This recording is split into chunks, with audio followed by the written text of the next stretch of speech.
إلى الشوكولاتة، حيث أشارت دراسة أجرتها جامعة هول البريطانية في يوركشاير إلى أن الشوكولاتة أثبتت فعالية في علاج حالات البرد والسعال الشديد أفضل من شراب السعال.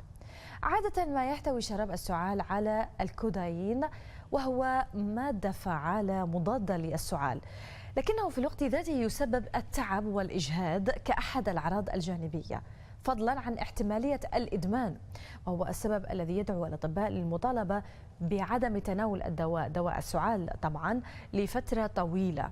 على العكس من ذلك فإن الشوكولاتة ليس لها أي أعراض جانبية سلبية، فضلا عن كونها أكثر فائدة وفعالية، وتحتوي على مادة الثيروبومون التي توقف رد فعل السعال، كما تعمل على منع نشاط النهايات العصبية.